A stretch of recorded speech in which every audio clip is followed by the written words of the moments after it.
Alauna na ng madaling araw ay gising pa rin si Lola Adelfa. Labis siyang nag-aalala sa apong si Valerie. Hindi kasi ugali ng dalaga na magpaumaga ng uwi. Kapag iniimbitahan nito ng mga kaibigan, ay tumatanggi ang apo niya dahil ayaw nitong iwan siyang mag-isa sa bahay, lalo na't malayo sila sa mga kapitbahay. Napatayo ang matanda nang makarinig na mahihinang katok maya-maya. Agad siyang napatakbo sa may pintuan at binuksan yun. Napasinghap siya nang tumambad sa kanya si Valerie. Punit-punit ang damit at basang-basa ng ulan. Ano ka bang bata ka? Bakit ngayon ka lang? Kanina pa kita... Lola! Lola! Diyos ko, Maleleng! Ano nangyari sa'yo? Lola! Halika nga rito at pumasok ka na para maisarado ko na ang pinto. Apo, bakit ganyan ang itsura mo? Saan ka galing, ha? Wala po. Nadulas na po ako. Valerie, huwag kang magsisinungaling sa akin. Kilala kita. Alam ko kapag nagsasabi ka ng totoo, imposibleng napunit ang damit mo dahil lang nadulas ka. Mga hayop sila. Mga demonyo. Binabay nila ako. Hindi ito totoo. Diyos ko, nga po ko. Sino sila? Sino ang mga animal na lumabastangan sa'yo? Hindi ko po sila kilala. Pero natatandaan ko yung mga itsura nila. Lola, ano gagawin ko? Ang dami-dami ko na. Nandidiri ako sa sarili ko. Hindi ko na kaya humarap sa mga tao. Shh, Apo. Huwag mo sabihin yan. Kumalma ka muna, ha? Nandito na si Lola. Wala nang pwedeng manakit sa'yo. Yung ano ko, Lola. Masakit. Mapti. At maraming dugo. Ang apo ko. Umupo ka na muna. Kukuha lang ako ng maligam-gam na tubig at damit na pamalit mo. Saglit lang ako, Apo. Babalik ako agad. Isinusumpa ko. Magbabayad ng mahalang mga gumawa nito sa'yo, Valerie. Isinusumpa ko. Magbabayad sila. Habang nasa kusina at naghahanda ng gamit panlinis ni Valerie, hindi maiwasang mapahagulgol ni Lola Adelfa. Awang-awa siya sa apo. Sa edad na 25 ay birhen pa ito. Mas mahalaga kasi kay Valerie na magtrabaho at alagaan siya, kahit palagi niyang sinasabi sa apo na malakas pa siya sa kalabawa. Pero tinupad ng dalagang pangako nito sa kanya. Wala itong pinansin o sinagot sa mga manliligaw nito. Nabanggit din ni Valerie sa kanya na mag-iipon ng dalaga at magpapatuloy sa pag-aaral. Pero paano pa matutupad ang pangarap na yun? Ngayong dumanas ang apo niya ng masalimuot na karanasan sa kamay ng mga taong halang ang kaluluwa. Sige lang, Apo. Iyak mo lang ang lahat. Mailap ang hustisya para sa mga gaya nating dukha. Pero pangako, ipaghihiganti ka ni Lola. At titiyakin kong daranasin nila ng 10 beses na mas masakit pa. At mas masalimuot na pangyayari sa kanilang mga buhay. Ano po ang ibig mong sabihin, La? Saka ko na lang ipapaliwanag sa iyo, Apo ko. Mas kailangan mo ngayon na magpahinga. Hayaan mo. Babantayan kita sa pagtulog mo. Kaya huwag kang matakot. Kung gusto mo, kakantahin ko yung paborito mong kanta para siguradong makatulog ka. Sige po, Lola. Basta huwag mo po ako iiwan. Natatakot po ako. Hindi kita iiwan. Hindi. Nandito lang si Lola Maleleng. Palagi.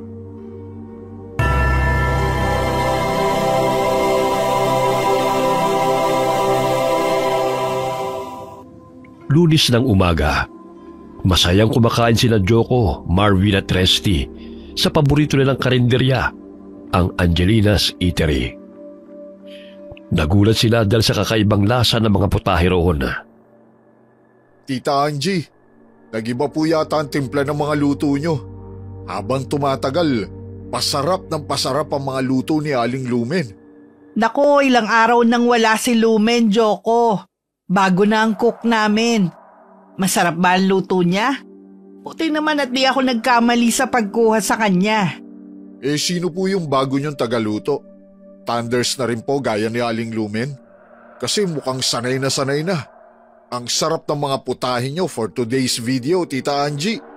Pa-take out nga po ng isang order ng afritada. Ako rin po, kaldereta at adobo. Dinuguan naman sa akin, Tita Angie. Napakasarap. Masasabi kong mas magaling po yung bago nyong cook kaysa kay Aling Lumen. Nako, talaga ba? Kapag ganyan baka kahit wala pa siyang isang buwan dito sa amin, taasan ko na agad yung sweldo niya. Bakit hindi? Kung masipag naman talaga sa trabaho Ito po sasabihin ko, hindi aabuti ng 12:00, magsasara na kayo ng pwesto nyo. Kasi mauubos ng maaga mga paninda nyo. Naku, sana nga magdilang anghel ka, Marvin.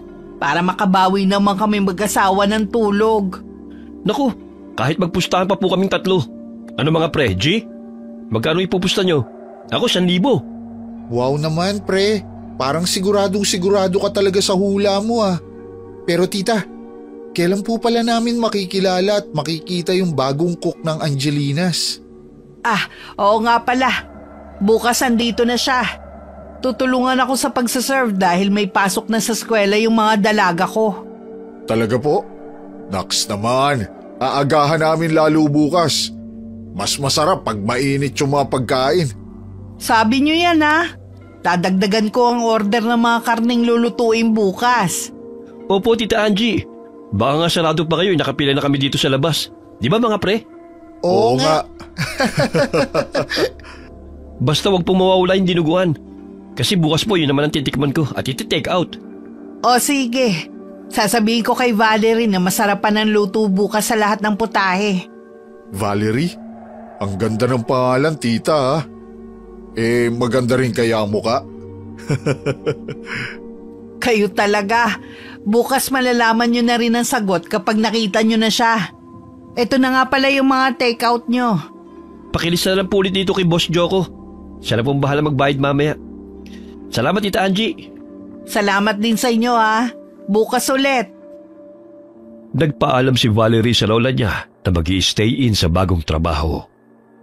Hindi na siya nagpakita sa dating pinapasukan dahil bukod sa nahiya na siya sa ilang araw na pag-absent, ayaw niyang magawi muli sa lugar kung saan nilapastangan ng mga di kilalang kalalakihan ang kanyang pagkababae. Pumayag naman si Lola Adelfa, lalo't nangako ang dalaga na uuwi siya tuwing day off.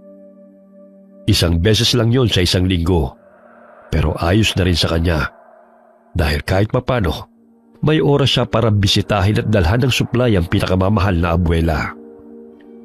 Natuwa si Valerie dahil mabait ang boss niyang si Angelina, pati na rin ang mga anak nitong dalaga at asawang si Ringo.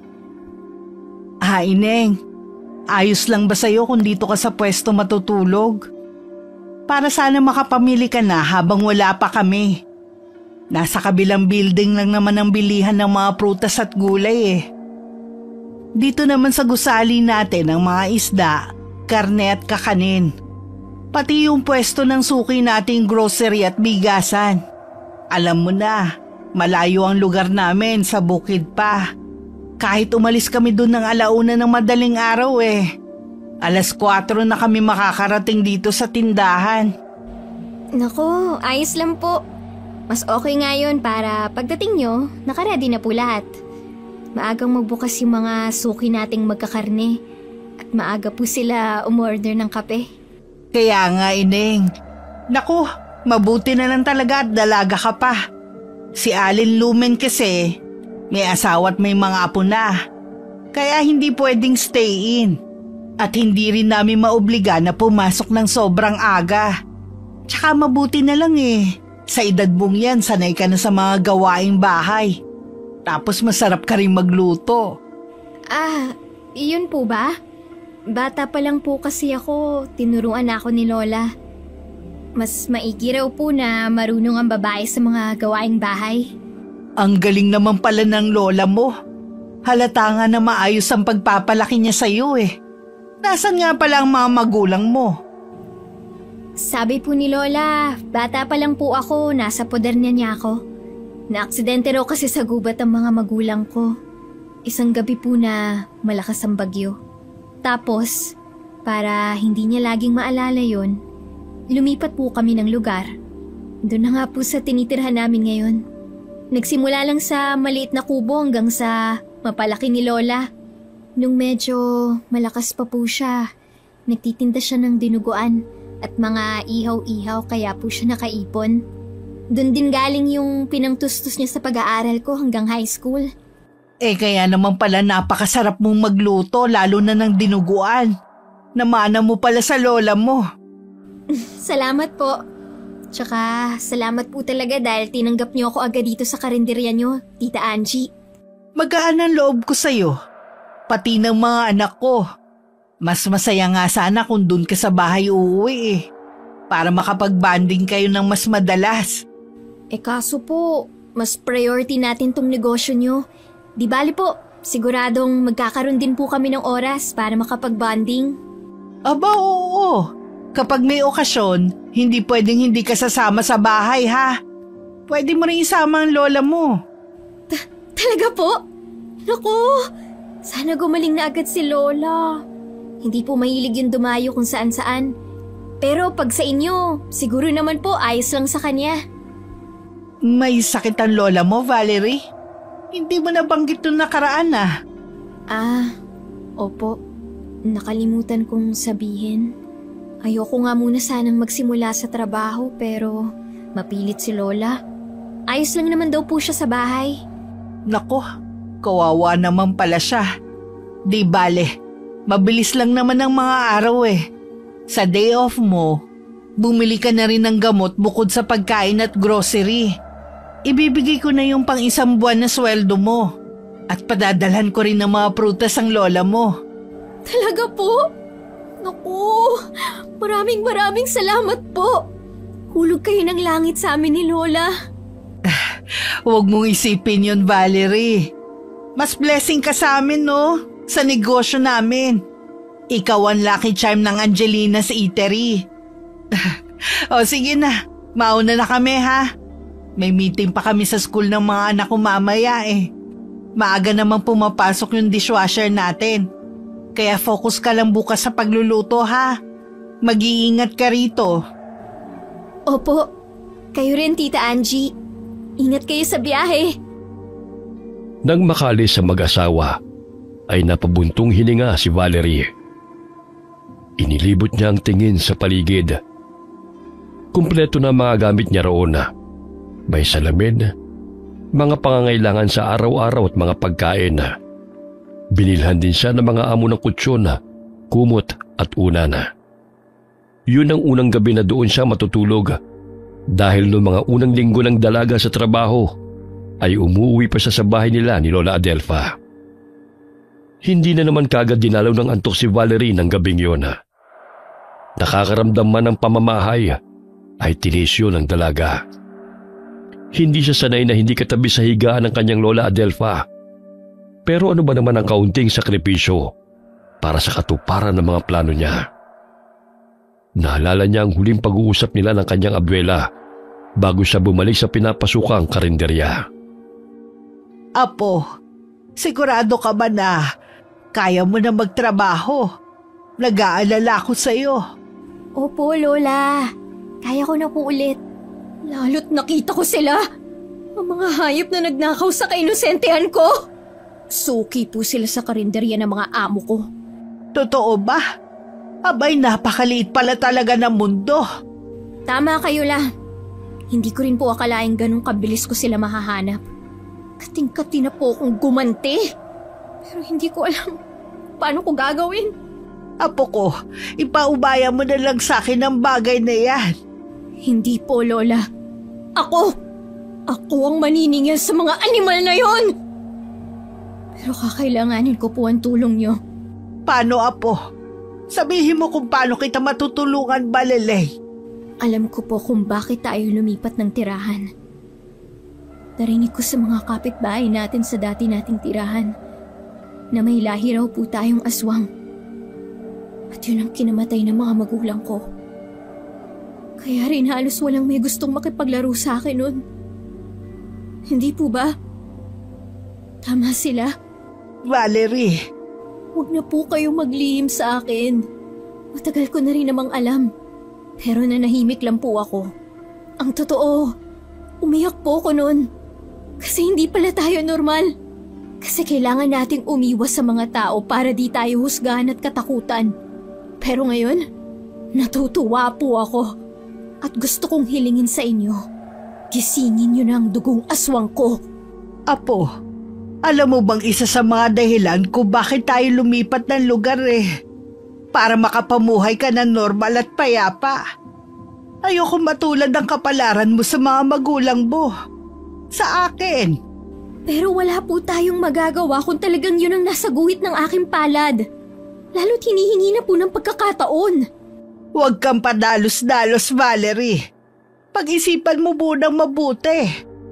Bata ka pa, Apo. Marami pang magandang mangyayari sa buhay mo. Kaya si Lola na lang ang bahala. Matanda na ako. At malapit na rin sa dapit hapon ng buhay ko. Huwag kayo magsalita ng ganyan. Mahaba pa ang buhay mo, La. Kailangan pa kita. Lalong hindi ko rin alam ang gagawin ko pagpati ikaw nawala. Bueno, kung talagang desidido ka na, siguro nga panahon na para ipamana ko sa'yo ang butya. Handa na po ako, Lola. Pero tandaan mo, sa oras na maisaling ko to sa'yo, hindi ka na babalik sa pagiging normal na tao. Naiintindihan ko po at tanggap ko na ang pagiging aswang ko. Isa pa, Apo. Natural na manghihina ako. At baka matagal bago ko gumaling pagkatapos ng ritual ng pagsasaling ko sa'yo ng mutya. Pero wag mo kong alalahanin. Ituloy mo lang ang pagtatrabaho para maisakatuparan mo agad ang plano mo. Paano kita magagamot para bumalik ang dati mong lakas, Lola?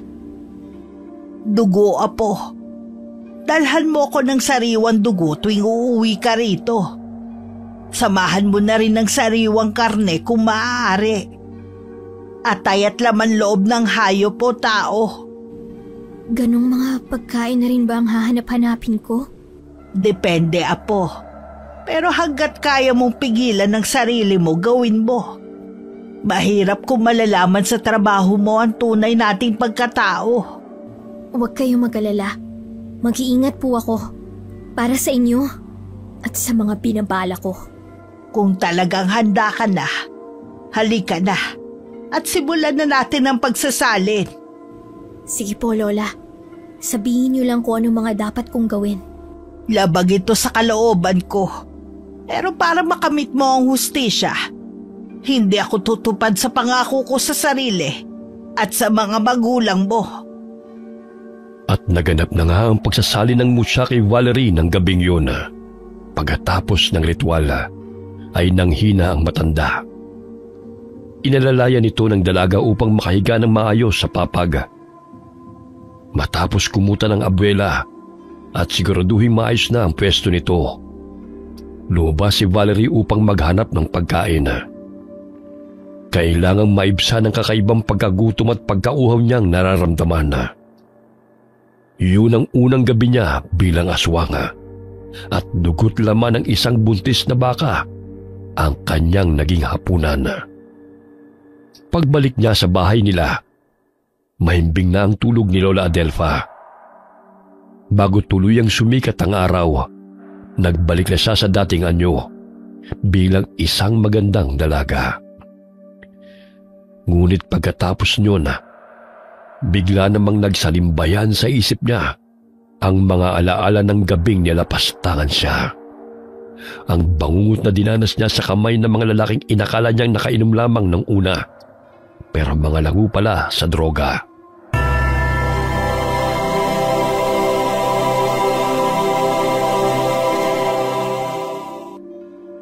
May pagmamadali sa kilos ng 18 taong gulang na si Valerie habang naglalakad pa uwi sa baryo nila.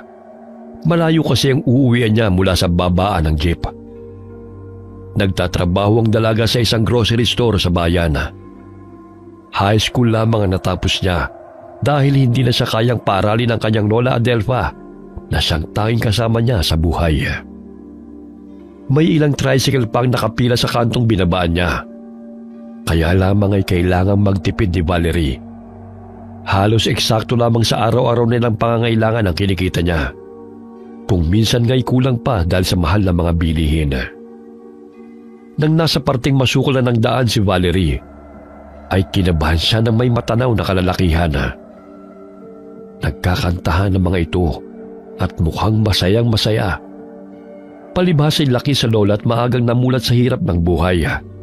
Mahilap ang dalaga, lalo na sa mga lalaki. Palagi ring bili ng lola niya sa kanya na mag-iingat at huwag magpapagabi. Kaya lamang ay hindi niya natanggihan ang boss niya sa trabaho nang sabihin kailangan niyang mag-overtime. Habang papalapit kay Valerie ang grupong mukhang galing pa sa inuman, ay gumilid siya sa makipot na daan at mas binilisan ang lakad.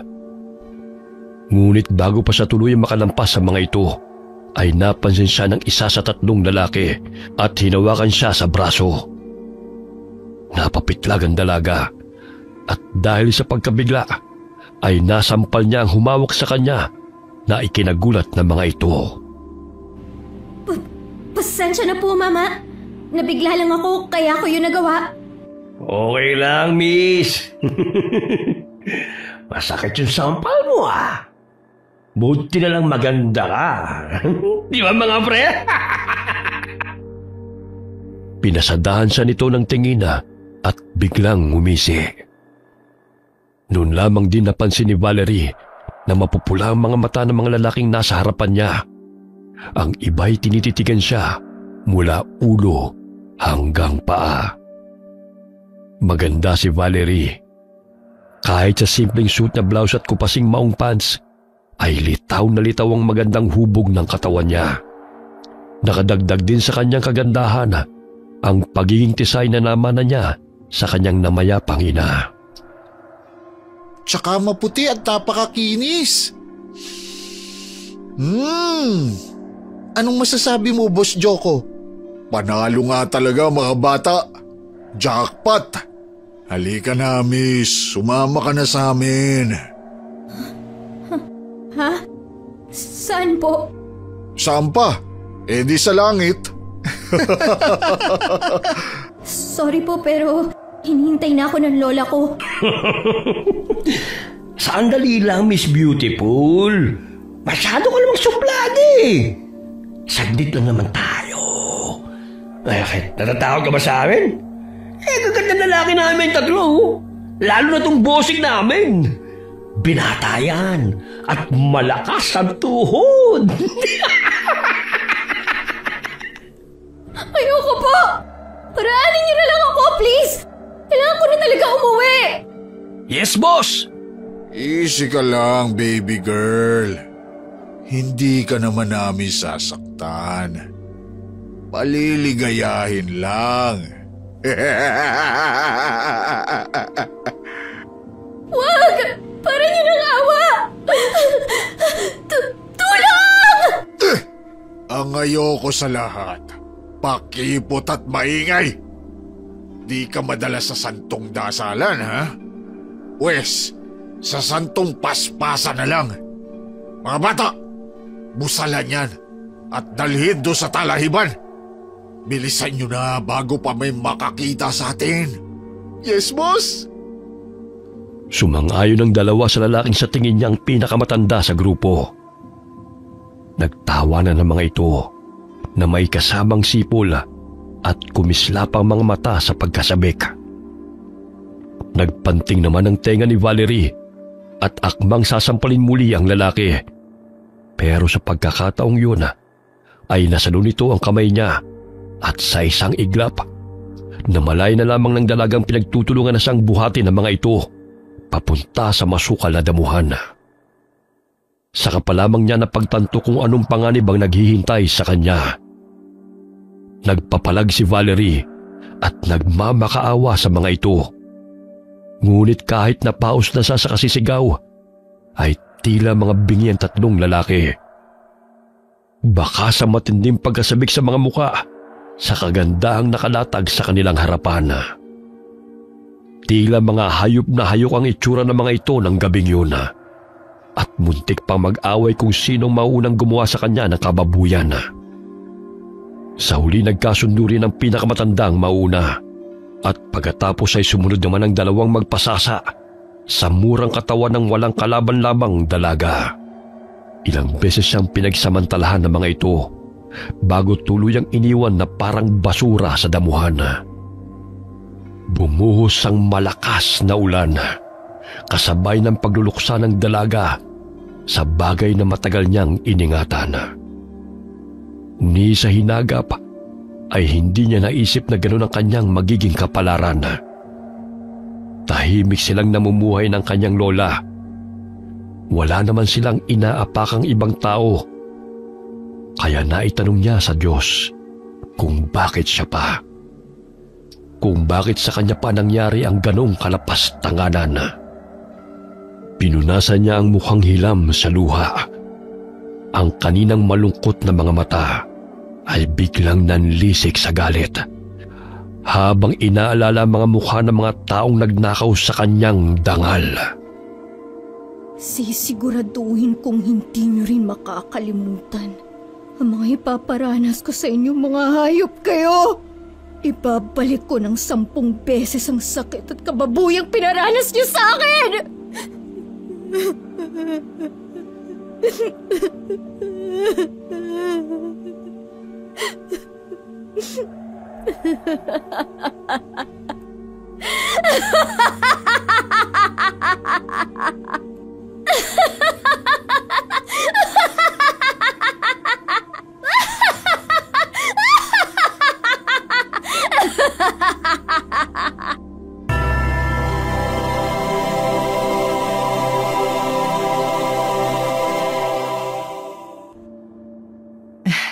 Magandang umaga, Ineng.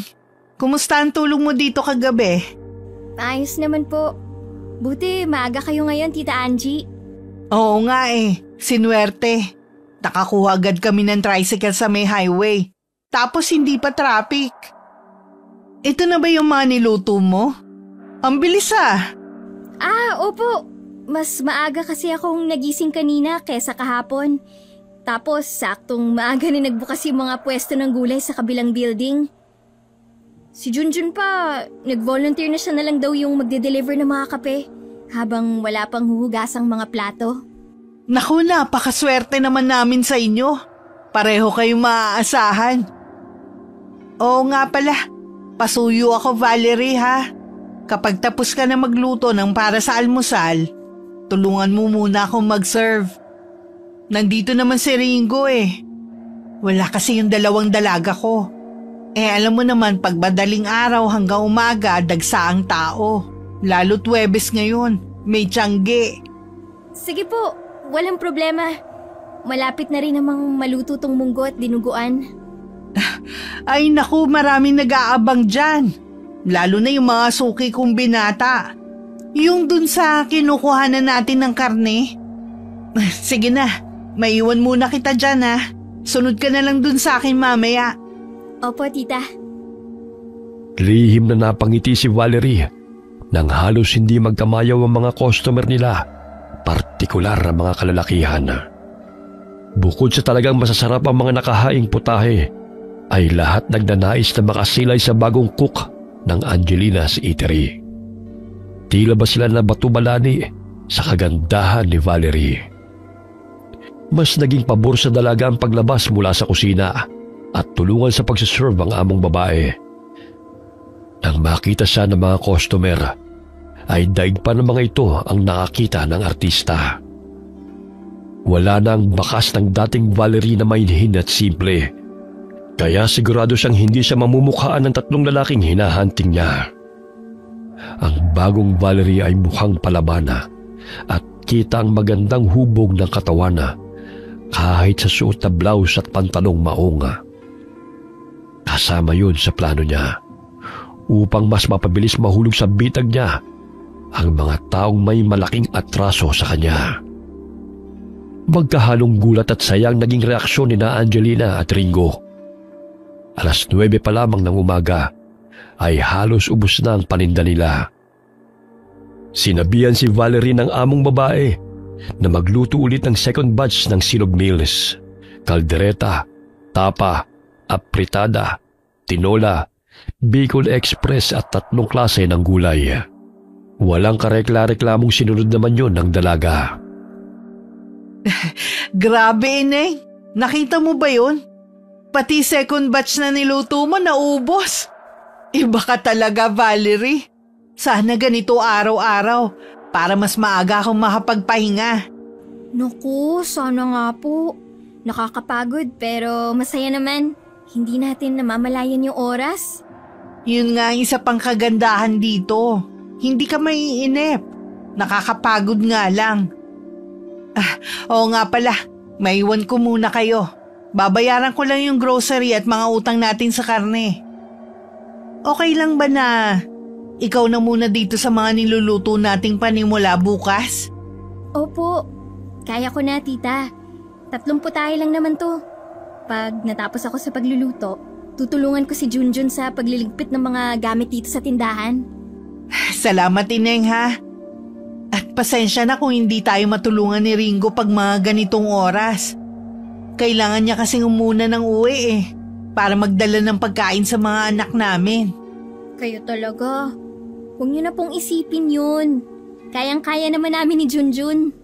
O siya, kikilos na ako para pag nakabalik ako agad, tutulong din ako sa inyong dalawa. Natagalan si Angie sa mga pinuntahan nito. At bago pa makabalik ang amo ni Valerie, natapos na sila ni Junjun sa pagliligpit. Hindi na sila nagkwentuhan pa ulit. Nang maibigay ng among babae ang sweldo ng dishwasher na binatilyo, nag-iwan ito sa dalaga ng perang pamalengke. At matapos sabihin sa kanya ang mga bilin, ay nagpaalam na si Angie na uuwi na sa bukid. Ganun ulit ang naging setup nila kinabukasan. Mas dumami ang customer dahil kay Valerie at mas maagang naubos sa mga paninda nila.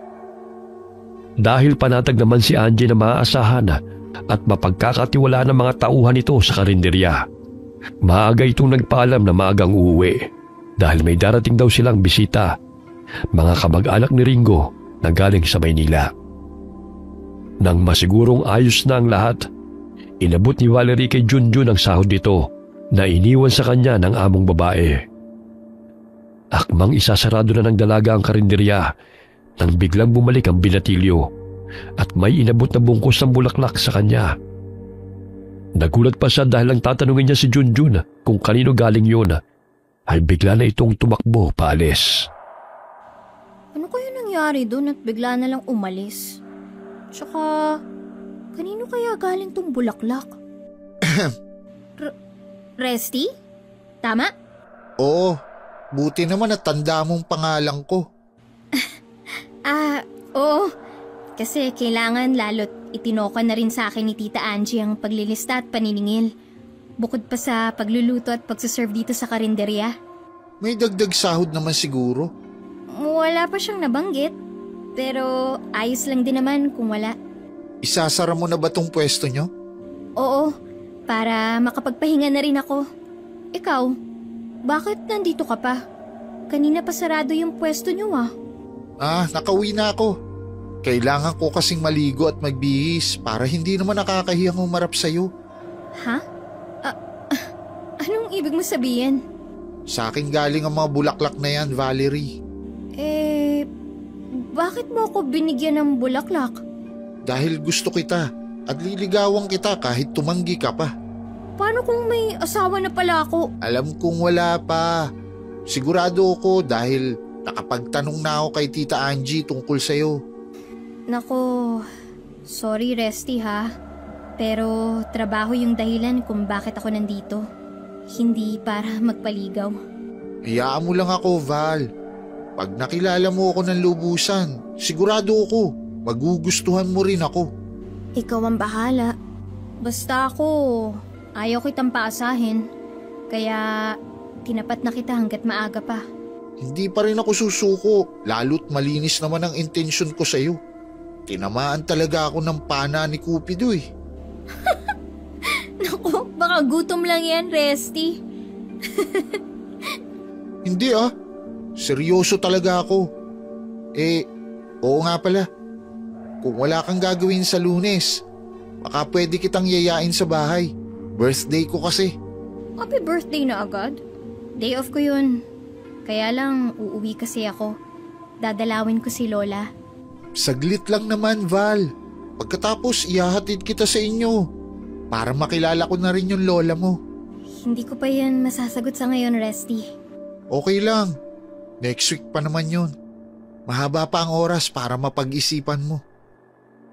Tumalikod si Valerie kay Resty at inilapag ang hawak na bulaklak sa mesa.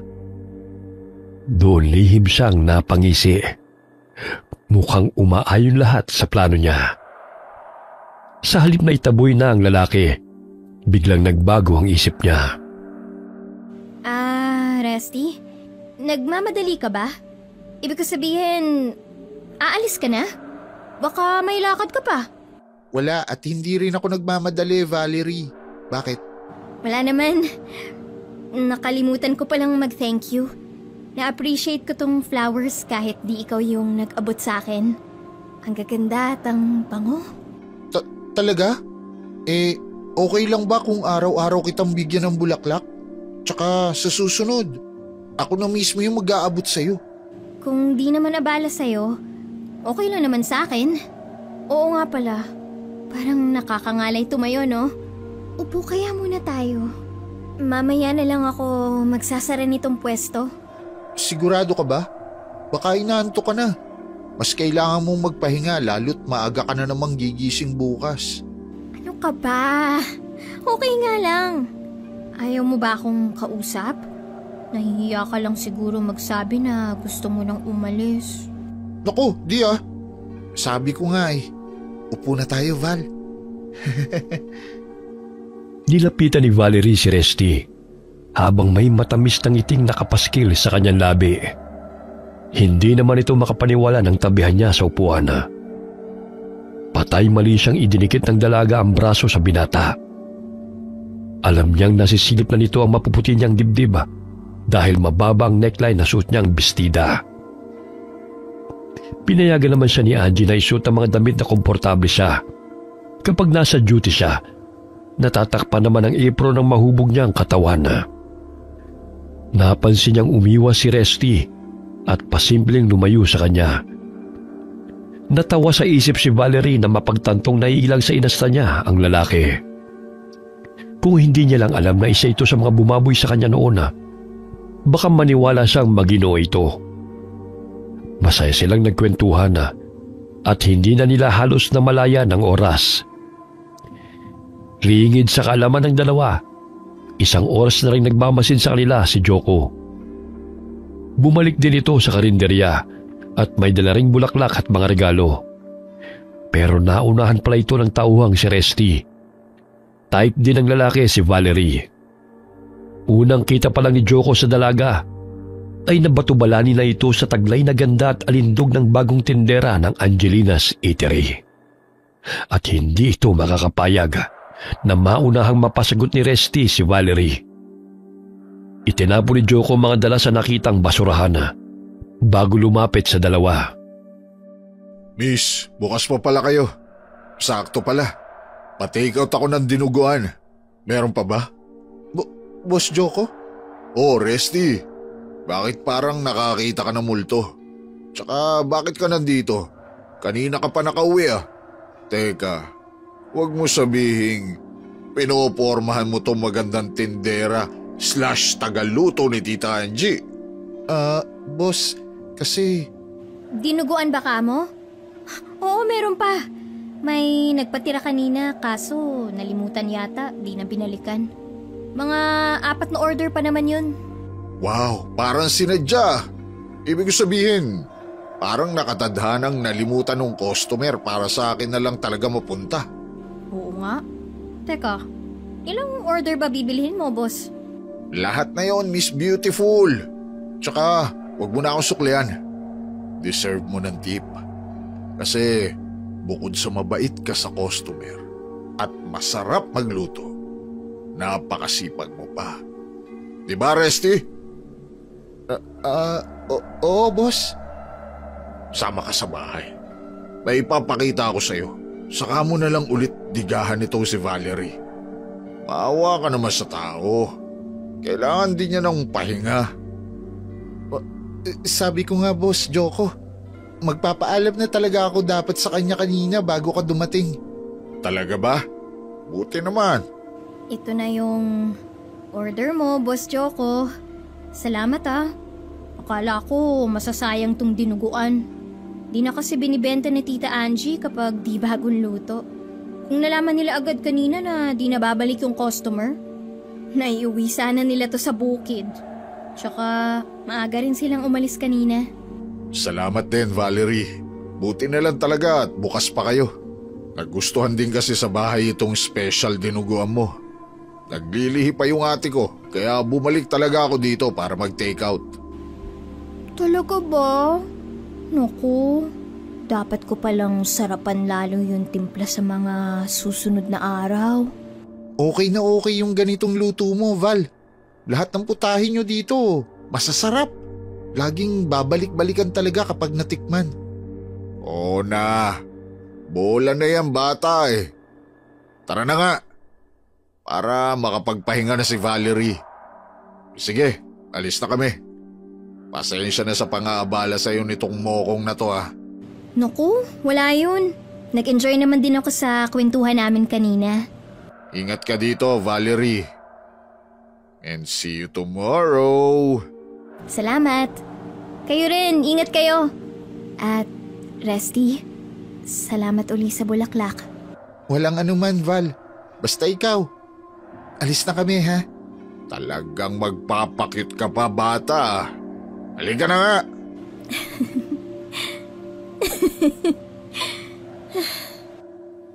Pagkaalis ng dalawa ay nanlisik bigla ang mga mata ni Valerie. Hindi nakaligtas sa matalas niyang paningin ang mga pailalim na sulyap ni Joko kay Resty, habang ang huli naman ay halatang natakot sa inasta ng amo nito. Hindi niya sinabi kay Resty, pero naramdaman niya kaagad ang presensya ni Joko kahit nung hindi pa ito lumalapit sa kanila. Naamoy niya ang lalaki mula sa malayo. Yun ang dahilan kung bakit niya pinigilan si Resty na umalis kaagad. Alam niyang iisa lang ang pakay sa kanya ng dalawa at gagamitin niya ang pagkahumaling ng mga ito sa kanya upang mas mapabilis ang plano niyang paghihiganti. Nang mga sumunod na araw, halos nagpaligsahan sa paniligaw kay Valerie sina Joko at Resty. Ipinakita at ipinaramdam niyang mas may pag-asa ang huli at lalo yung ikinainis at ikinaselos ni Joko. Pero walang gustong magpaubaya. Hanggang sa pati ang mga amo niya sa karinderya ay napansin ang tila pagkasira ng samahan ng dalawa. Tuwang-tuwa naman ang dalaga habang pinaglalaruan ng mga damdamin ng mga lalaking sumira sa buhay niya. Dahil masyadong natuon ang atensyon niya sa paghihiganti, ipinagpaliban muna ni Valerie ang pag-uwi sa bahay nila ni Lola Adelfa. Nang sumapit ang araw ng day off niya, ay pinaunlakan ng dalaga ang imbitasyon ni Resty. Salamat talaga, Val. Akala ko tatanggihan mo yung invitation ko eh. Nagpaalam ako kay Tita Angie at pumayag naman siya. Kaya lang, wala akong nabiling regalo, Resty. Di pa kasi ako nakakauwi. Madadaanan ng bayan papunta sa bahay namin. Naku, wag mo isipin yun. Your presence is enough, Valerie. Ito na yung pinakamasayang birthday ko kasi kasama kita. At huling birthday mo na rin, Resty. Ha? Ibig ko sabihin, huling birthday mo na binata ka. Kasi, mali mo, next year, may asawa ka na. O di kaya, baka may anak ka na. Kinabahan ako dun ah. Ikaw talaga. Palabiro ka rin pala minsan.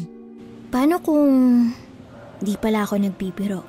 Val naman, Ang creepy mo ngayon. Na baka nga may asawa at anak ka na sa next birthday mo. Yung kasi yun. Ayaw mo ba? Di naman sa ayaw. Siyempre gusto ko, no? Lalo na kung ikaw yung mapapangasawa ko. Pero, takot ka bang mamatay, Resty? Oo naman. Kasi di pa ako ready. Tsaka ang bata ko pa. Marami pa akong pangarap sa buhay. Ako rin. Pero sa isang iglap, nawasak lahat yon. Kaya nga ang pangarap ko na lang ngayon, makaganti sa mga taong sumira sa mga pangarap ko. Anong ibig mong sabihin? Gusto mo talagang malaman? Kaano mo ako kamahal, Resty? Kaya mo bang tanggapin?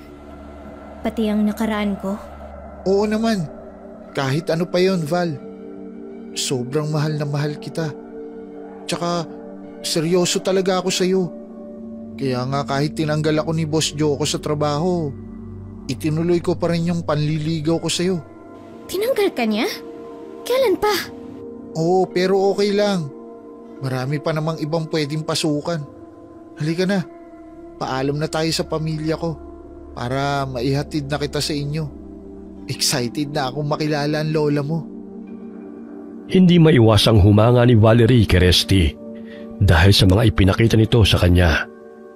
Ngunit kahit panalaman niyang mabuti naman pala itong tao kapag walang impluensya ng bawal na gamot, hindi na magbabago pa ang isip niya. Gaya ng hindi na rin magbabago ang katotohanan na isa rin ito sa mga lumapastangan sa kanya. Nakangiti ang dalaga habang nasa biyahe sila ni Resty. Siguradong matutuwa ang lola niya kapag nalaman ito kung sino ang kanilang bisita. Ngunit nagtaka ang dalaga pagpasok sa loob ng bahay. Malinis naman doon na napansin lang niya na halos ganun ang itsura ng bahay nang umalis siya. Parang walang nagbago.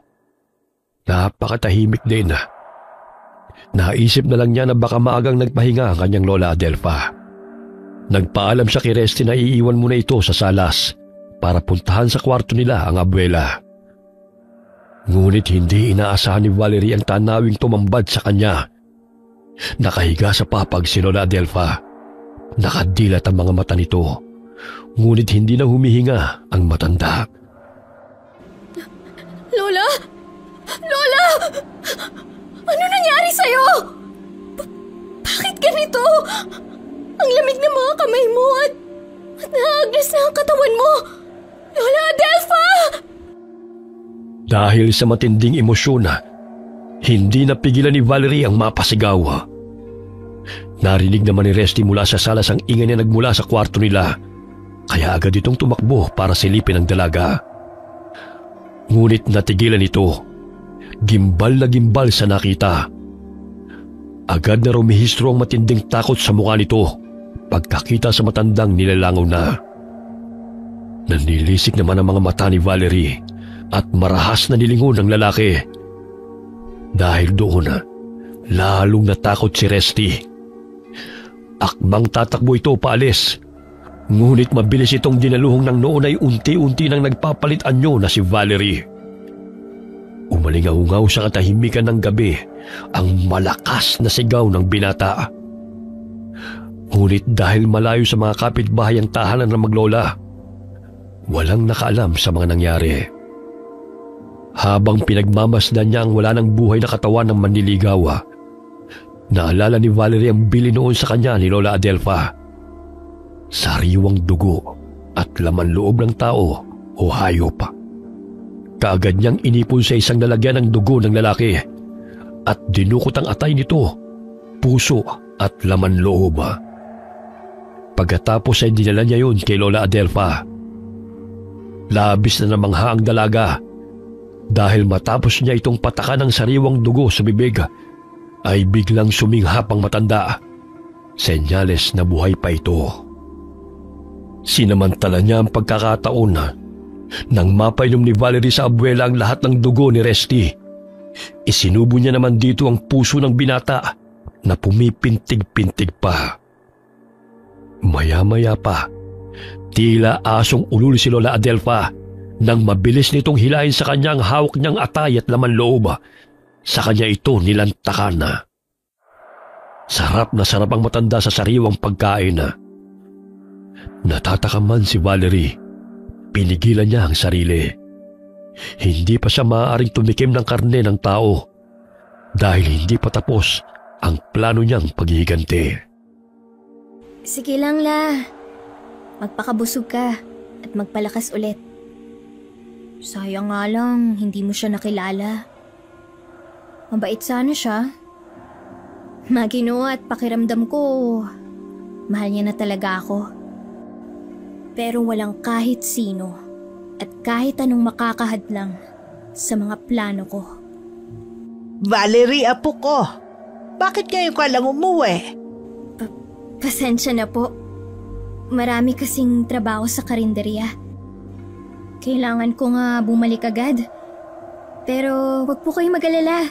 Mag-iiwan naman ako ng maraming pagkain para sa inyo. Okay lang po ba kung lutuin ko na lang? Yung putahe na di madaling masira o mapanis? Adobo la, para pagkain mo na hanggang sa susunod na linggo.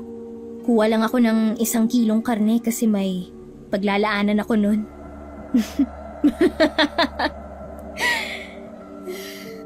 Apo, hindi sa hayop galing yung pinapainom at pinapakain mo sa akin. Ang galing niyo, Lola!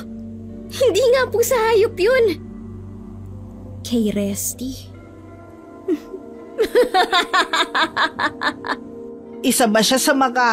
Opo, 2 na lang ang kailangan kong iligpit. Pero paglalaroan ko muna sila at pahihirapan. Baleleng, talaga bang itutuloy mo pa yung binabalak mo, ha? Nasimulan ko na po at may naitumba na ako. Ngayon pa ba ako aatras? Kanina nga, natutukso na akong tumikim ng dugo niya. Pero tiniis ko ang matinding pagkauhaw. Nakakapuslit naman ako sa pwesto namin dahil doon ako natutulog kapag gabi. At pag ako na lang mag-isa sa tindahan, sariwang dugo at laman loob ng manok ang lagi kong hapunan. Ang apo ko, talagang katulad ka na rin namin ng mga magulang mo. Opo, Lola. At ganito pala maging aswang? Masarap sa pakiramdam. Malakas ang pandam ako at pandinig. At masyadong matalas ang pang-amoy kahit saan yung tao ko, Lola. Nakakamangha. Ganito pala ang pakiramdam na maging malakas. Kayang-kaya kong paikutin sa mga palad ko ang mga taong may atraso sa akin. At kayang-kaya ko rin silang durugin. Umailang lang sa ereng malakas at malademonyong halakhak ni Valerie. Nalulungkot man sa naging kapalaran ng apo. Wala nang magagawa pa si Lola Adelfa, kundi humiling na sana'y huwag ikapahamang ng dalaga ang paghihiganti niya. Tinupad nga ni Valerie ang pangako niya na ipagluluto muna ng adobo ang abuela bago siya bumalik sa trabaho. Naisip ng dalaga na tikman ang nalutong karne ni Resty at halos mabaliw siya sa kakaibang lasa noon. Napakasarap at malinamnam. May 1 kilong karne siyang itinabi at sinangkot siya bago ilagay sa isang baunan. Itinago niya yun sa isang lumang lata ng tinapay na dati nilang lalagyan ng bigas. Sigurado siyang matutuwa ang mga susunod niyang bisita sa ipapakain niya sa mga ito.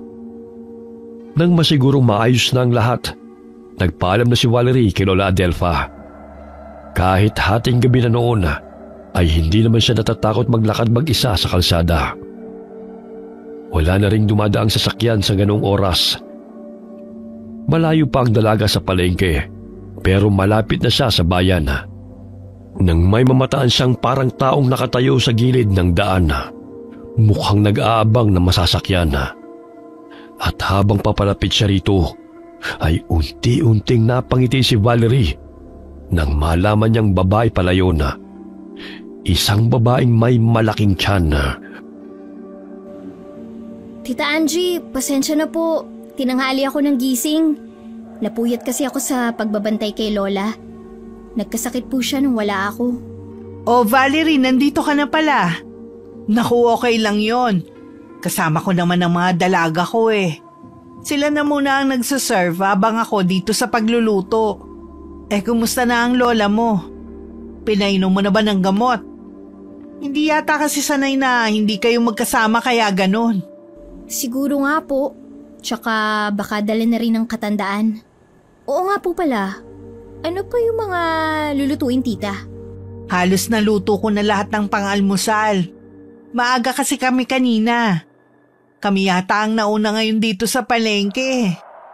Tapos tinulungan din ako magluto ni Ringo. Pero yung dinuguan, naku, ayokong pakialaman, Ineng.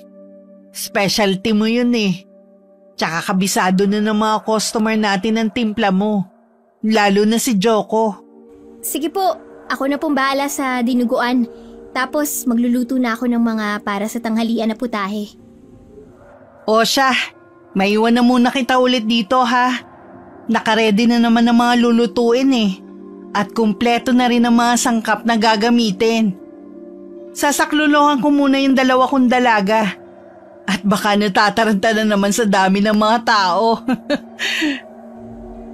Oo nga po. Lalo't marami na namang magpapabalot at deliver ng pansit. Kaya bilisan mo na yan dinuguan, Ineng. Dahil pihadong yan na naman ang request nilang toppings.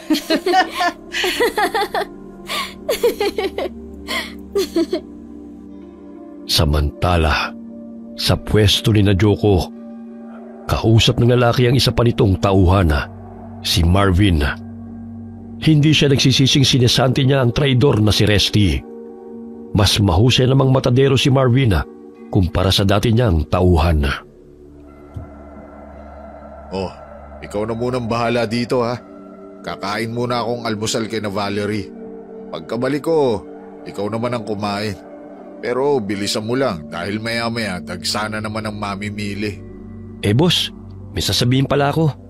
Kaya lang, hindi ko alam kung paano eh. Natatakot kasi ako. Natatakot? Punyeta! Ano ka, bakla? Teka, ano ba yon? May tinabla ka ba sa suki natin sa tawas? Hayop na to. Pagpati ako napahamak dahil sa kagaguhan mo, malilintikan ka talaga sa akin, Marvin. Naku, hindi boss. Iba ito. Ayokong kumain kina Tita Angie. Doon na lang ako sa dati nating suki. Ayokong mahawa sa pagiging aswang. Ano sabi mo? Aswang? Langya ka naman talaga, Marvin, oh. Nakailang gramo ka ba kagabi? Tsaka, bakit ka tumira ng di ako kasama, ha? Loko to, ah. Wala akong karga, boss. Matino ang isip ko. Tsaka, totoong sinasabi ko, pansin mo ba wala si Resty ngayon? Alam ko kung bakit. Natural, wala. Sinisanti ko eh. Isa pa, ano naman pakialam ko sa ahas na yun? Kasi baka patay na siya, Boss Joko. Pinatay ng aswang. Ako, tingilan mo ako dyan sa mga kalokohan mo, ha? Lakas ng trip mo, gago. Sige na, alis na ako. Sisilay pa ako kay Valerie. Boss, maniwala ka. Nagsasabi ako ng totoo. At yung Valerie na yun, mag-iingat ka sa kanya, boss. Hindi natin siya kilala. Hindi natin alam yung pinagmulan niya. Bigla na lang lumitaw na tindera kina Tita Angie. Sandali nga. Tumahimik ka muna. Tumatawag ang bayaw ko. O Kuya Paolo, bakit ka napatawag? May order ka bang karne o may pa-takeout ba ulit si Ate Jenny? Ano? Puta! Si ate nawawala! Aswang? Sigurado ba kayo? Hintayin niyo ako dyan. Papunta na ako. Aswang, Boss Joko? Sabi ko na sa iyo eh. May aswang na dayo dito sa atin. Mamaya mo na ituloy ang kwento mo. Magbantay ka dito. Ipaubos mo tong mga paninda natin, Marvin. Babalik ako mamaya. Kailangan ko lang puntahan ngayon ang ate ko. Sige, boss. Mag-iingat ka. Lalong nahintakutan si Marvin pagkaalis ni Joko. Hanggang maubos ang tinda nitong karne ay hindi nakakain ng lalaki. Hindi nito kayang makita at harapin si Valerie. Sigurado siyang may itinatago ang bagong tindera ng Angelina's Eatery at may kinalaman ito sa pagkawala ng dati niyang kasamahan na si Resty. Naghintay si Marvin hanggang alas 12 ng tanghali. Nang hindi pa rin bumabalik si Joko, nagpasya na siyang umalis. May balak siyang puntahan na siya lamang ang tanging nakakaalam. Hello, Miss Beautiful? Oops! Teka lang. Huwag ka muna magsasarado. Kakain pa ako eh. Marvin? Kilala mo talaga halos lahat dito, no? Bakit? Para ba alam mo kung paano mo kami iisa-isahin? Sinong balak mong isunod kay Resty, ha? Ako? O si Boss Joko, ha? Di ko alam kung anong sinasabi mo. Huwag ka na mag-deny. Alam kong alam mong tinutukoy ko. Nasaan si Resty, ha? Anong ginawa niyo ng kasama mong halimaw sa kaibigan ko? Pwede ba? Huwag kang sumigaw. Di ako bingi. At ang baho ng hininga mo. Yan. Lumalabas din ang tunay mong kulay, Valerie. Suplada, mataray, palaban. Mas gusto ko yan. Mas lalo ko nang gigigil sa'yo. Baliw. Umalis ka na nga. Bumalik ka na lang kapag matino ka na ulit. Alam mo, parang nakita na kita eh. Pati yung sexy mong boses, parang narinig ko na eh. Hindi ko lang maalala kung saan eh. Di kaya sa panaginip ko? Sige lang, mag-ilusyon ka lang. Sa bagay, hindi ko rin naman talaga masisisi si Resty at Boss Joko eh. Iba ka eh. Kakaiba yung taglay mong alindog, Valerie. Pero, aswang ka eh, ha? Anong sabi mo? Sinundan ko kayo ni Resty mula sa bahay nila hanggang sa bahay niyo. Ang huling narinig ko, nagsisisigaw siya. Parang takot na takot. Wow, nasasaktan? Sabi mo sa akin, anong ginawa mo sa kanya, ha? Nasaan na siya? Hindi ko alam. Hindi ako tanungan ng nawawala. Nawawala? Tignan mo. Sa bibig ko na mismo nang galing. Nawawala siya. Tama nga sila. Ang isda sa bibig na uhuli. Valerie. Hindi kaya kayo ang may kagagawan sa pagkawala niya? Ang boss mo. Kasi gusto niya ako at karibal niya si Resty. Tinik sa lalamunan. Tapos, gusto niyo lang ibintang sa akin. Magaling! Napakagaling! Alam mo, ang galing mong umarte, no? Pero kung akala mo mapapaikot mo rin ako gaya ni Resty at Boss Joko, yun ang malaking pagkakamali mo, Valerie. Ikaw yung aswang, no? Na sumalakay sa atin ni Boss. Pinatay mo rin ba si Resty? Kung ako sa'yo, Marvin, aalis na ako. Tingin mo talaga matatakot mo ako, ha? Anong laban ng isang babaeng gaya mo sa malakas na lalaking tulad ko? Huh? Kahit aswang ka, maaga pa naman eh. Hindi ka pa magpapalit ng anyo. Kaya maglaro muna tayo. Bahay-bahayan ang gusto ko. Halika rito. Doon tayo sa loob, Valerie. Bitiwan mo ako, ano ba? Talagang papalaga pa, ha? Dapat sa'yo... Joko? Kung nagulat si Valerie sa biglang pagdating ni Joko, ang lalaki naman ang nagulat nang bigla niya itong yakapin. Hindi na rin napigilan ng dalaga ang mapaiyak, sabay subsob sa balikat ng lalaki. Maya-maya'y naramdaman niya ang marahang paghaplos nito sa batok niya, pababa sa likod niya. Noon unti-unting napangisi si Valerie. Buti na lang hindi ako nahuli ng dating. Sabi na nga ba type ka rin ang gagong ko eh. Huwag mo akong iwan, Joko. Natatakot ako. Huwag ka na umiyak. Di kita iiwan. Di rin kita pababayaan.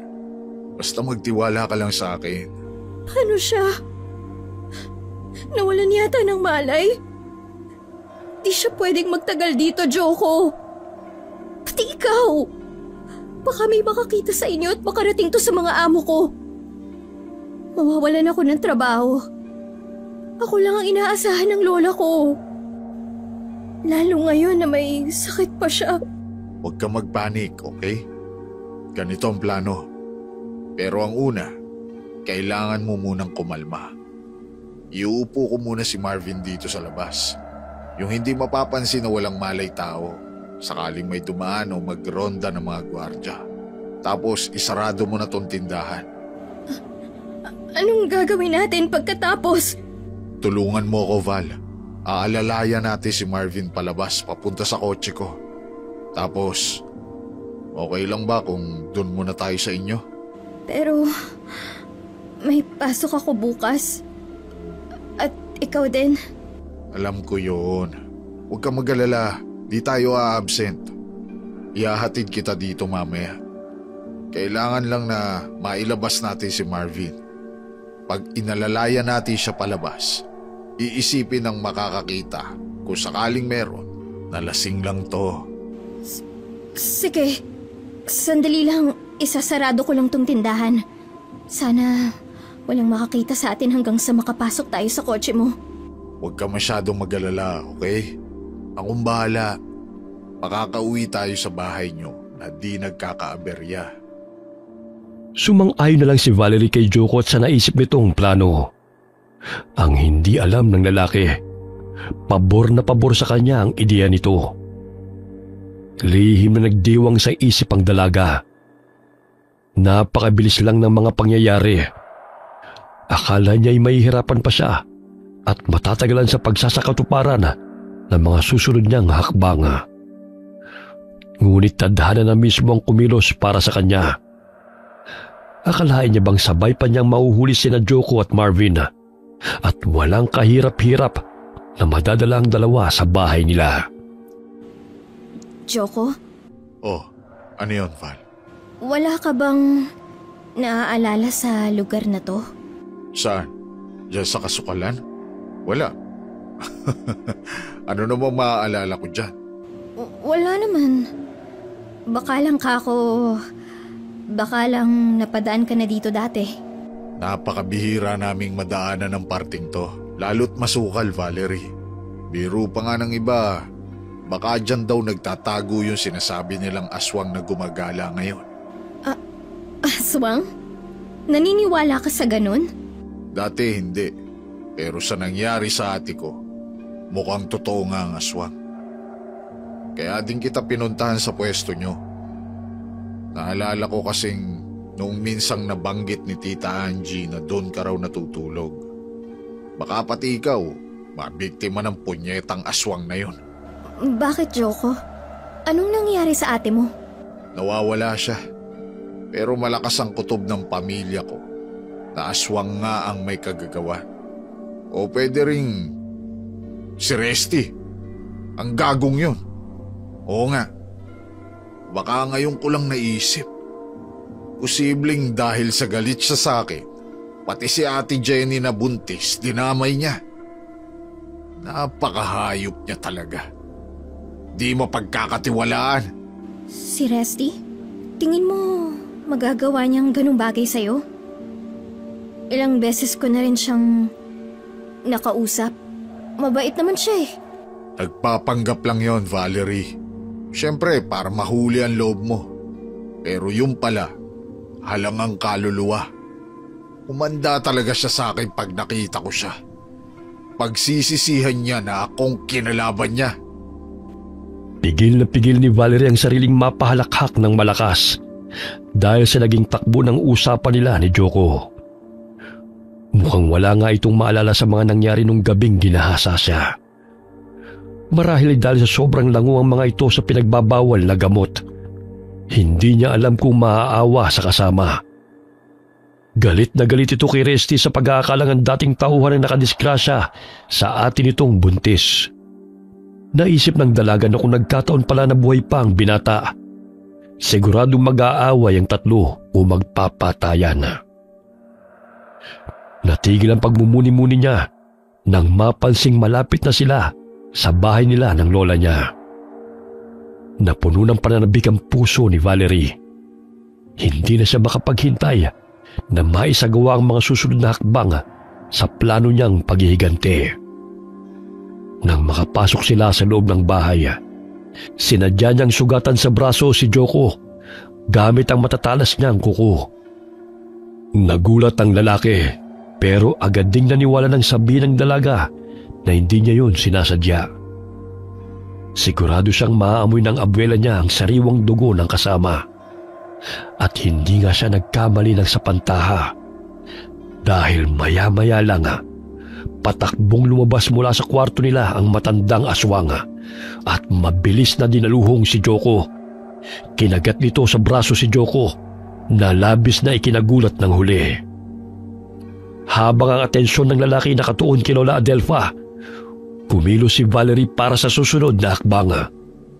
Malakas niyang pinalo sa ulo ang lalaki gamit lamang ang mga kamay niya hanggang sa tuluyan itong bumagsak sa sahig. Kompleto na si Lala. At may bonus pa.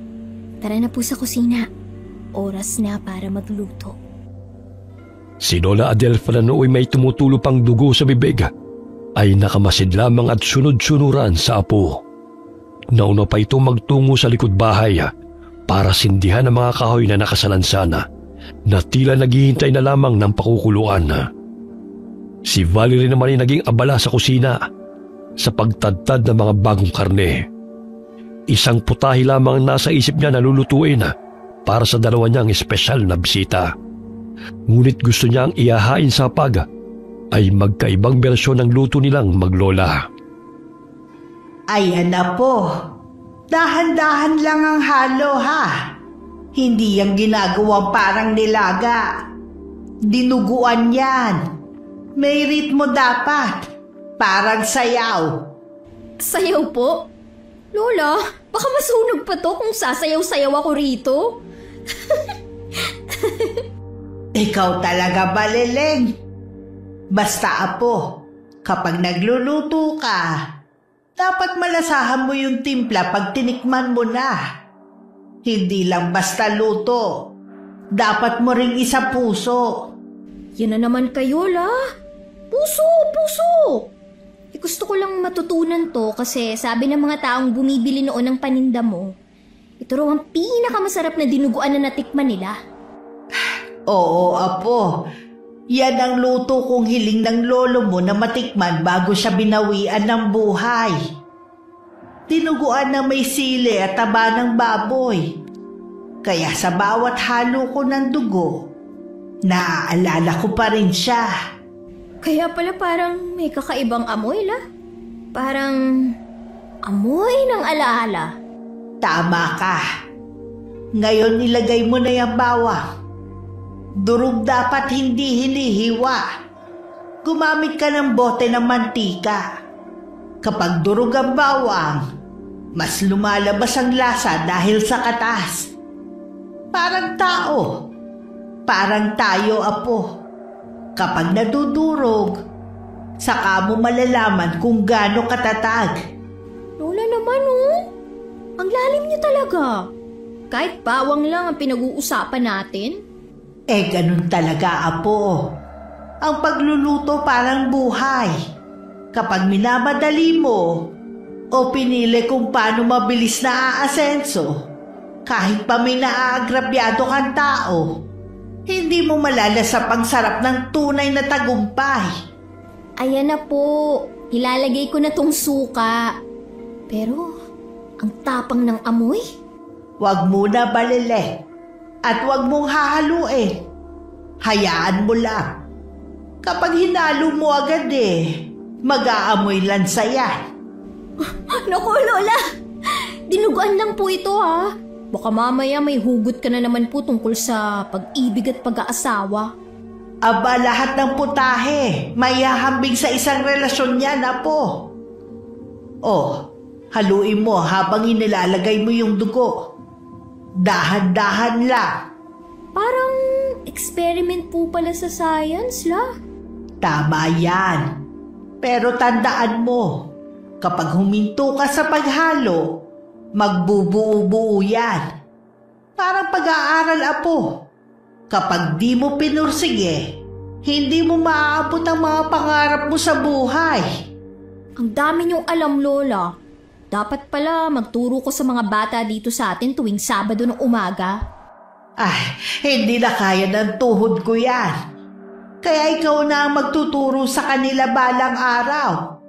Sasabihin mo sa kanila, ito ang dinuguan ni Adelfa. Hindi lang espesyal na putahe, kundi isang pamana. Lola, yung lasa po nito, parang may nararamdaman akong magkahalong lungkot at saya. Ganyan talaga, apo. Ang tunay na masarap na dinuguan, hindi lang galing sa baboy, kundi galing sa pagmamahal na nagluto nito. La, gusto kong matutunan lahat ng luto nyo. Yung sinigang, adobo, pati yung ginataang hipo na may sili. Dako, kakayanin natin yan lahat. Pero sa ngayon ito na muna. Tikman mo, Baleleng. Grabe, La! Ang sarap! Salamat, apo ko. O, bilisan na natin. Sadyang dinamihan ko to para makapagdala ka sa teacher at mga kaklase mo. Naku, gusto nga nila yung dinuguan mo, Lola. Nung isang beses nga, nagbaon ako at natikman nila. Hindi na nila makalimutan yung lasa.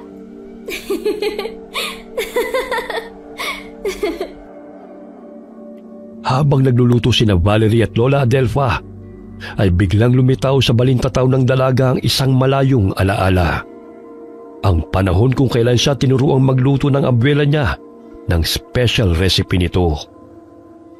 Dahil doon, mapait na napangiti siya. Simple lamang at masaya ang pamumuhay nila noon. Hindi niya sukat akalaing hahantong sila sa ganong sitwasyon na kinakailangan niyang kumitil ng buhay hanggang sa puntong pati ang mga taong walang atraso sa kanya ay nadamay. Val? Aswang! Hello, boys! Gising na pala kayo? Tamang-tama. Kakatapos lang namin ni Lola magluto. Naku, siguradong magugustuhan nyo to kasi super paborito nyo. Sabi nyo pa, ito ang specialty ko. Lola mo? Halimaw ang lola mo? Boss Joko, alam mo na rin? Ano bang sinasabi mo, Joko? Baka masamang panaginip. Ano ka ba? Nalimutan mo na ba? Si Lola Adelfa yung nagbukas sa atin kanina. Hindi ko alam kung panaginip lang ba yon. Kung dinadaya lang ba ako ng mga mata ko kanina. Tsaka, bakit nakatali ang mga kamay namin, Valerie? Yan ba? Wala naman. Para lang may thrill. Susubuan ko na lang kayong dalawa. Para mas sweet. Ayaw niya ba ng ganon? Boss Joko, nilalansilan tayo ng babaeng yan. Baka mamaya kung ano pang ipakain sa atin yan. Nasa katinuan ka na ba ulit, Marvin? May kasalanan ka sa akin kanina. Pero buti na lang, tumating si Joko. Sige, pinapatawad na kita. Pero, sa isang kondisyon. Uubusin mo tong inihanda kong hapunan para sa'yo. Hindi, ayoko. Hindi ako kakain yan. Baka mamaya mauwi pa ako sa pagiging aswang. Aswang? Sino? Sino pa ba? E di ikaw. Ako? Sa ganda kong to? Alam mo, Marvin, malala ka na. Kaya kailangan mo talagang kumain dahil mukhang nalipasan ka na ng gutom. Ano ba talagang trip mo, Valerie? Trip? Hindi to trip, Joko. Adik lang yung nang titrip. Kaya pati yung mga inosenteng tao nadadamay. Apo, nagugutom na ako. Ay, Sorry po, La. Sige po, kain na tayo. Choco? Marvin? Subuan ko kayo, ah. Siguraduhin mo lang na pagkain talaga ang ibibigay mo sa amin. Oo naman. Bagong luto nga to eh. Mainit pa. Ikaw ba muna ang susubuan ko o itong si Marvin? Ako na muna. Sige. Eto na. Ano? Masarap ba? Akong nagluto niyan. Nalalasahan ko nga yung timpla mo. Paborito ko kasi yung luto mong dinuguan, di ba? Pero parang ibang klaseng karne ang ginamit mo. Malinamnam masyado. Siguro dahil sariwa yung karne. Bago. Oh, Marvin. Ikaw naman subuan ko, ah. Tinuguan din to pero luto naman ni Lola. Ano? Sarap, diba? Ang sarap nga. Sorry Valerie, pero parang mas masarap pa to kaysa sa luto mo. Okay lang. Alam ko naman na mas masarap talaga luto ni Lola. Patikim nga rin ako ng luto ng lola mo. Sabi sa inyo eh. Tsaka, pasensya na kung wala tayong kanin ha. Di ko kasi alam na wala na pala kaming bigas. Malayo pa yung bilihan, sa bayan pa. Boss, sayang, wala tayong alak. Masarap tong pulutan. Sira ulo ka talaga. Hay ka pa nga. Gusto mo pang umalak dyan? Valerie, subuan mo ulit ako. Ang sarap talaga eh. Teka, nakakahalata na ako sa iyo ah. Val, ako naman ang subuhan mo. Ay naku, napakaseloso mo talaga. Oh, eto na. Nga. Ayan, halos maubos yun ang tig-isang pinggan na dinuguan. Sabi na nga ba't masasarapan kayo? Lola, pakikuha naman yung mga dessert. Wow, boss! May dessert pa pala! Grabe, Val! Busog na kami sa dinuguan pa lang. Heto na ang mga lechon na po. Putang! Ate Jenny! Ha? Resty?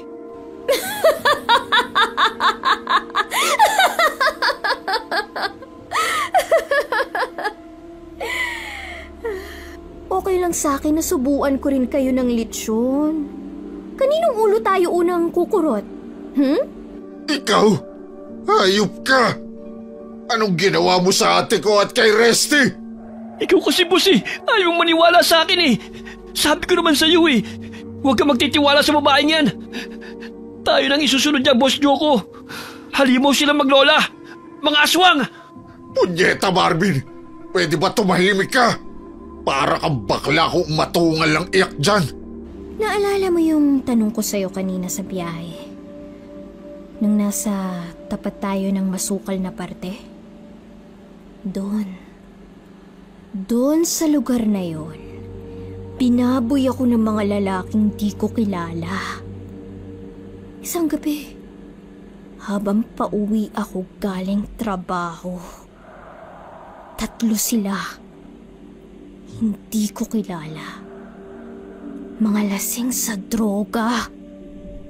Nagmakaawa ako, pero hindi sila nakinig. Wala akong kalaban-laban. Val? Boss, naalala ko na. Kaya pala parang pamilyar siya. Siya yun, boss. Yung babaeng ginahasa natin at iniwas sa damuhan pagkatapos. Aswang pala! Aswang siya, boss! Naghihiganti ka. Kaya ka nag-apply na tindera sa Angelinas. Planado lahat. At iniisa-isa mo kami. Inuna mo si Resty. Pero bakit, Valerie? Bakit pati ang inosente kong ate? Bakit hindi? Inosente rin naman ako. Pero anong ginawa niyo, ha? Kaya ngayon, matitikman niyo ang matinding galit ko! May sidemonyo ka talagang babae ka! Tulong! Tulungan niyo kami! Umalingaw-ngaw sa katahimikan ng gabi ang mga sigaw ni Marvin at malakas na halakhak ni Valerie. Batid niya kahit anong paghingi ng tulong pa ang gawin ng dalawa. Hindi maririnig yun ng mga kapitbahay nila. Habang takot na takot si Marvin, si Joko naman ay nag-aapoy ang mga matang nakatitig sa kanya. Pilit kumakawala sa pagkakatali nito sa upuan. Si Lola Adelfa naman ay hindi na napigilan ng sariling lantakan ng mga litsyong nakahain sa lamesa. Mga ulo ni Resty at Jenny. Dahil doon, lalong tumindi ang galit na nararamdaman ni Joko para kina Lola Adelfa at Valerie. Kung ako sa'yo, Joko, huwag ka na magtangkang alisin ang tali sa mga kamay mo.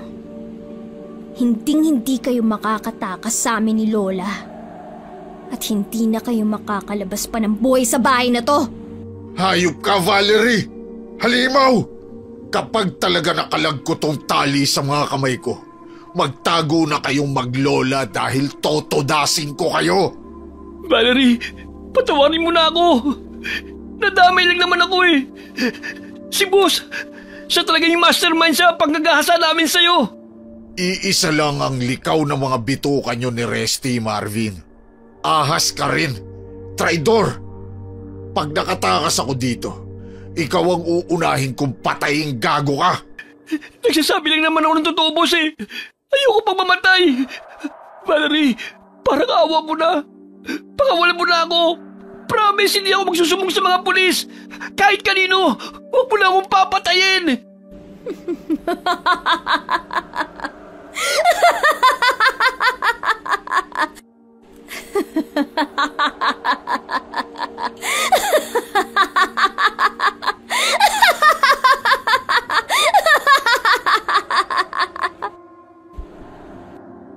Sumenya si Valerie kay Lola Adelfa gamit ang isang kamay niya. Nakuha naman kaagad ng abuela ang ibig niyang ipagawa rito. Mabilis sa mga kilos ng matanda. Kahit halos busog na sa paglantak sa dalawang litsyong ulo na tinanggihang kainin ni na Marvin at Joko. Nagsisisigaw ang duwag na si Marvin, pero saglit lamang yun. Dahil ginilit ni Lola Adelfa ang leeg nito gamit ang matatalas na mga kuko na matanda. Nang bumulwak ang sariwang dugo ng lalaki, ay nagkukumahog na ininom yun ng matandang aswang. Nanlaki naman ang mga mata ni Joko, ngunit maya-maya nagtagis ang mga bagang nito. Mas lalong napahalakak si Valerie pagkaalala kay Jenny. Wala talaga sa plano niyang idamay ang pamilya ng kahit na sino sa tatlong lalaki. Nagkataon lamang ng isang beses, nakita niya sa pwesto ni na Joko ang ate nito. Kaya nang makita niya si Jenny sa gilid ng daan, ay namukha niya ang babae. Imbis na dumiretso sa trabaho, bumalik muna sa bahay nila si Valerie para dalhin ang katawan ng buntis na si Jenny. Walang nagawa si Joko nang pilit na ipinakain ni Valerie ang hawak na hilaw na karne ni Marvin dito. Kapirasong laman na galing sa may bandang leeg ng lalaki. Nang subukang iluwayo ni Joko, ay malakas na sinampalito ng dalaga. Paulit-ulit habang umiiyak siya at nagsisisigaw sa galit. Kainin mo yan. Total hayok ka naman sa laman, di ba? Baboy ka! Binaboy niyo ako! Kaya deserve mo lang din babuyin. Kainin mo lahat ng isusubo ko sa'yo. O ikaw ang ipapakain ko sa lola ko. Lola Adelfa! Pagkarinig sa pangalan ng matanda, ay nagkumahog si Joko na lunukin ang nasa loob ng bibig nito. Ginawa ng lalaki ang lahat upang huwag lamang masuka dahil sa sobrang takot sa matandang aswang. Lalo't nasaksihan nito kung paanong walang kahirap-hirap na pinatay ni Lola Adelfa si Marvin.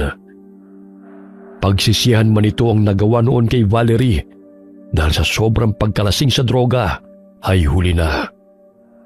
Alam nitong hindi titigil ang maglola hanggat hindi nakakamit ang hustisya.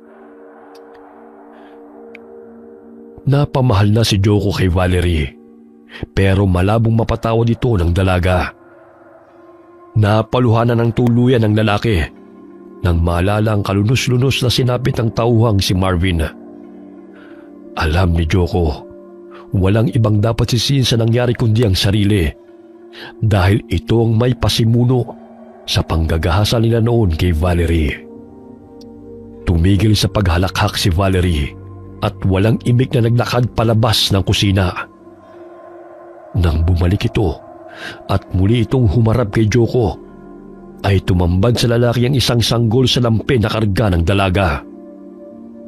Napasigaw muli sa galit si Joko. Humalakhak si Valerie na parang nababaliw, ngunit may luha sa mga mata. Tahimik lamang na nakamasid sa may pintuan si Lola Adelfa. Tingnan mo, Joko. Pati ang inosenteng sanggol nadamay dahil sa kademonyohan mo. Magiging masaya sana ang pamilya ng ate mo kung hindi sila nadamay mag-ina sa galit ko. Aswang ka nga!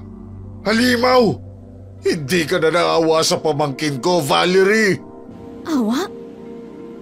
Alam mo pala ang salitang yan, Joko? Maya-maya pa'y naglakad si Valerie at tinungo ang lamesa. Noon napansin ni Joko ang hawak niyang palakol. Bumakas ang magkahalong puot at sindak sa mukha ng lalaki. Ngunit wala itong ibang nagawa kundi ang umiyak. Awang-awa na sa kalagayan nito at sa maaaring sapitin ng anak ni Jenny. Mabilis sa mga sumunod na pangyayari. Muling sinenyasan ni Valerie si Lola Adelfa, kaagad sinunggaban ng matandang aswang si Joko, hanggang sa mawalan muli ito ng malay tao. Hinang-hina si Joko nang muling magkamalay.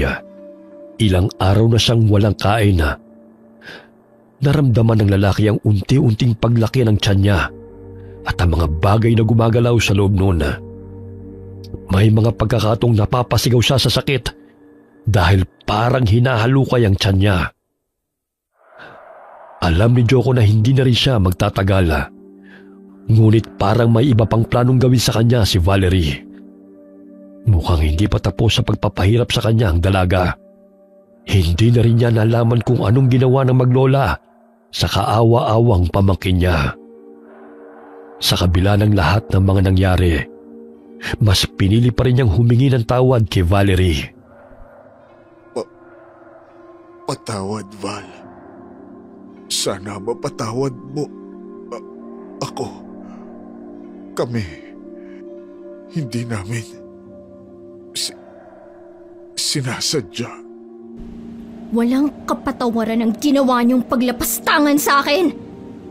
Kaparusahan. Yun ang nararapat sa inyo. Papunta na tayo sa pinaka-exciting na part. Mabilis muli ang mga sumunod na pangyayari. Napahiyaw si Joko sa labis na sakit nang putulin ni Valerie ang pagkalalaki nito gamit ang palakol. Hinati ni Valerie sa dalawang natanggal na parte ng katawan ni Joko at sinubukang ipakain yon sa lalaki. Ngunit nagpapalag ito. Sinabunutan niya ito ng mahigpit at malakas na ibinalya sa dingding. Halos mabaliw na si Joko sa mga nangyayari. Binalot ng takot ang buong sistema nito pagkakita sa malahalimaw na anyo ni Valerie. Tulong! Tulungan niyo ako! Asa kang may makakarinig sa'yo, Joko! Lalong napasigaw ang lalaki nang ihagis dito ni Valerie ang lasog-lasog na katawan ni Marvin. Naging tila musika sa pandinig niya. Ang mga hiyaw ng lalaking hindi magtatagal ay susunod na rin sa mga kaibigan nito sa hukay. Dinampot ni Valerie ang palakol na nasa sahig at dahan-dahang naglakad palapit kay Joko na nooy nakahiga pa rin at halos hindi makabangon. Napagapang ito habang nanlalaki ang mga mata nang mahulaan kung anong balak gawin ng dalaga. Pakiusap, Val. Huwag mong gawin sa akin yan. Nagmakaawa rin ako sa inyo noon. Paulit-ulit, Joko. Paulit-ulit. Pero walang nakinig at naawa sa akin.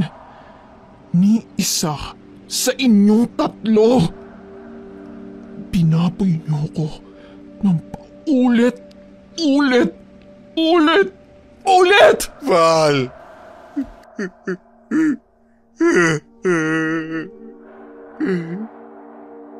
Ngunit nagmistulang bingi si Valerie sa mga pagmamakaawa ni Joko. Hinawakan ito ng lola niyang aswang sa magkabilang braso at walang nagawang binata laban sa lakas ng matanda.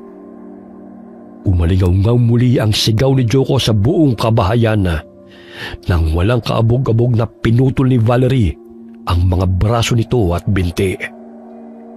Sa sobrang galit ay gigil na pinagtatadtad yun ng dalaga hanggang sa tuluyang magkapira-piraso at kumalat sa sahig. Napanganga si Joko sa nasaksihan.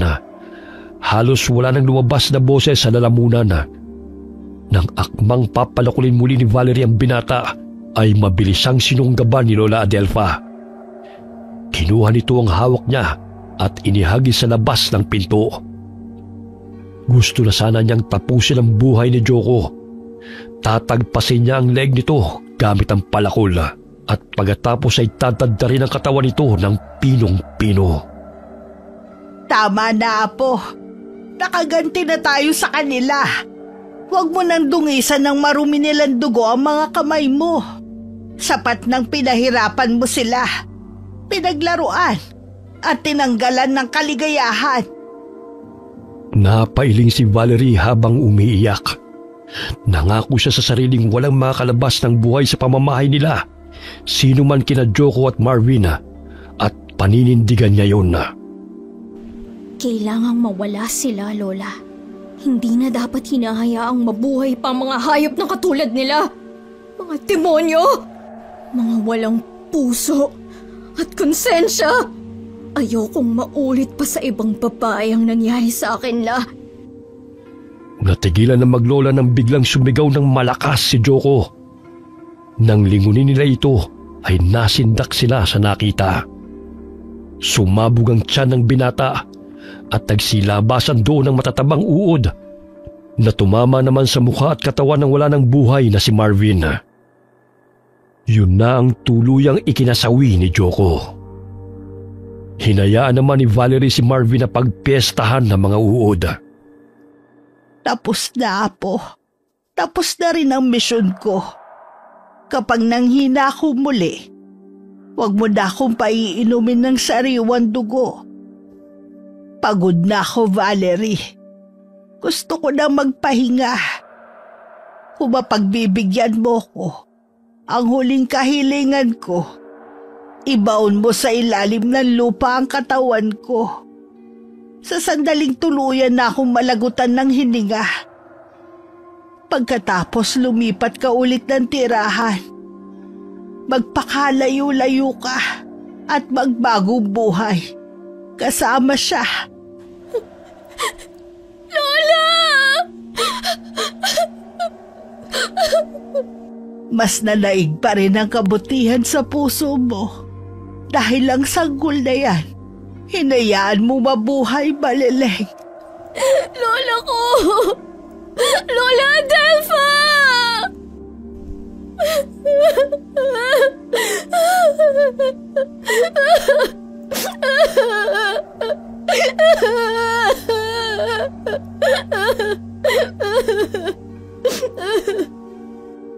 Walang emosyong ikinandado ng dalaga ang bahay na naging tahanan nilang maglola sa mahabang panahon. Naiwan doon ang nabubulok na mga katawan ni Joko at Marvin. Nakamit na niya ang hustisya. Okay, sana po nagustuhan niyo ang kwento natin ngayon. Shoutout po tayo kay Irma Umali. Maraming salamat. Ingat ka lagi dyan sa Italy and God bless you, friend. Hi kay Martes ng Suganub Fiesta Community, Porac, Pampanga. Hi Sally Albino from Kawayan City, Isabela. Hi kay Zachary Saranillo. Hi kay Maribeth Peldonan from Saudi Arabia. Hi Ann Fuentes from Dubai. Shout out Central Moms ng Pasig. Kamusta po kayo? Hi kay Christina Karandang ng Palawan. Shout out sa Rago family, Relox family, and Regala family from Jeneline Rago from Sibuyan, Romblon. Hi kay Corazon Ingay. Hi kay LS Delgaco from London. Hi kay Daybot from Australia. Alright. Paalala lang po, lagi po tayo mag-iingat at uso po ang sakit ngayon. Remember, health is wealth. Maraming po salamat sa inyo and God bless all of you.